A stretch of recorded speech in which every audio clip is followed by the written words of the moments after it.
Good morning. I'm Charles, and I'm a historic interpreter here at the Jamestown Settlement in Virginia. This is part of our series on primary sources.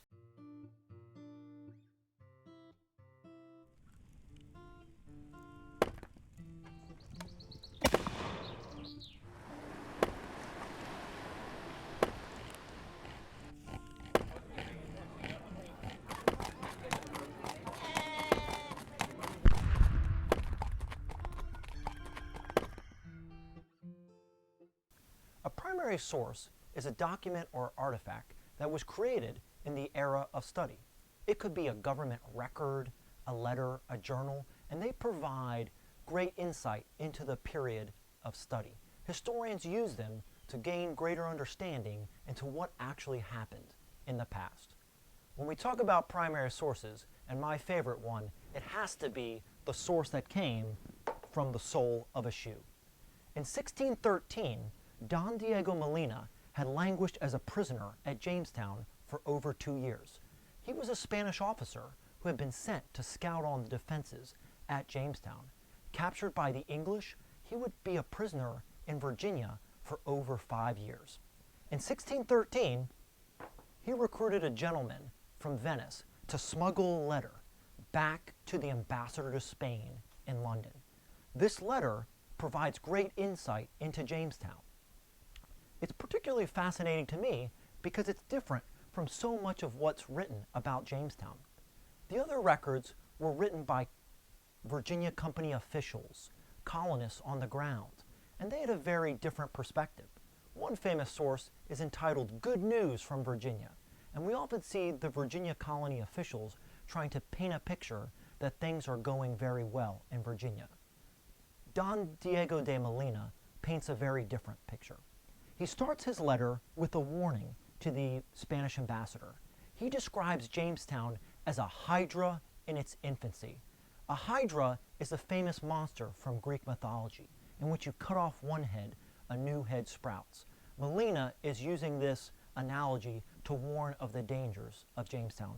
He goes on to describe it and says thus: "Since the English intention is the destruction of the whole West, by sea as well as on land, and as I do not doubt the great results will follow, because the advantages of the place are such as to make it a rendezvous of all the pirates of Europe."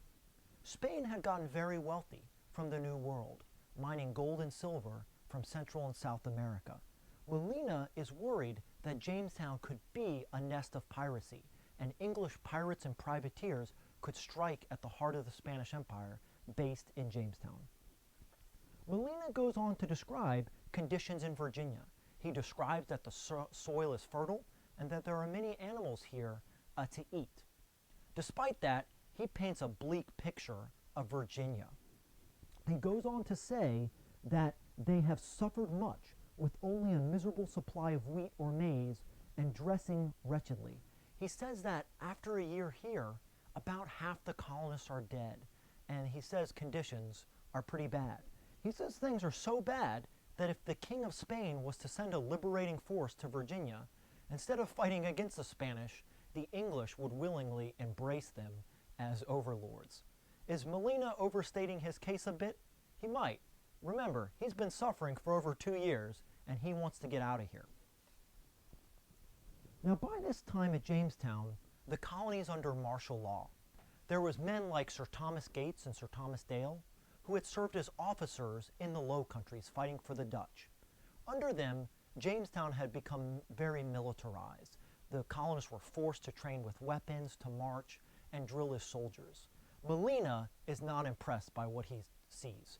He goes on to say, "Nor are the men soldiers, although the rulers and captains make a great profession of them, because of the great assistance they have rendered in Flanders in favor of Holland, where some of them have companies and castles.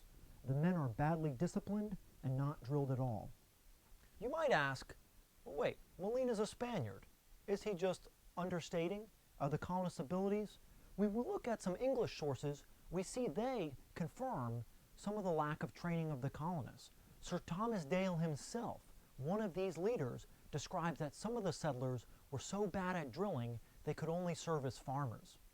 Another leader talks about that if the Spanish attacked, they must meet them at sea, because that way there is no place for the English colonists to flee. Maybe Molina has a lot of truth in his description of the settlers' military skills. In addition to the lack of food, the poor discipline, lack of clothing is an issue as well. And in that, Molina has a direct plea to the Spanish authorities. Molina requests cloth to be sent to him so that he can make clothes. And he provides quite a description of his situation. He says, "We go naked, or so ragged that amounts to the same, not being able to change shirts for a month, because as the soldiers say, my shirts are odd and do not amount to 3. Let's break down that quote for a second. So in the 17th century, shirts actually are your underwear. If you look at my clothes, I'm wearing a doublet. Think of it as an outer jacket. Beneath that, I have a long linen shirt that would be in contact with my body oils. Ideally, European people of this time would like to change that and wash it to keep themselves clean and fresh. Think of the shirt as the underwear of the time period. So let's think about that quote again. Not being able to change shirts for a month. How would you feel having to wear the same underwear for 1 month straight? Molina concludes his letter with a description of some of the forts at Jamestown, outlining the defenses, the amount of guns, and the settlers there. And his conclusion is that there are 100 persons more, and so they remain, but not quite 200 effective men, and they are badly disciplined, emphasizing the unpreparedness of the Virginia colony for an attack. The letter of Don Diego de Molina to the Spanish ambassador is a fascinating source, but there's plenty other sources about Jamestown. A great resource, if you want to learn more, is the Jamestown Narratives, which is a useful book that compiles many of the early letters and histories of the colonists. If you like this content, make sure to like, subscribe, and comment below. And make sure to check out our other content on Facebook, Twitter, and Instagram.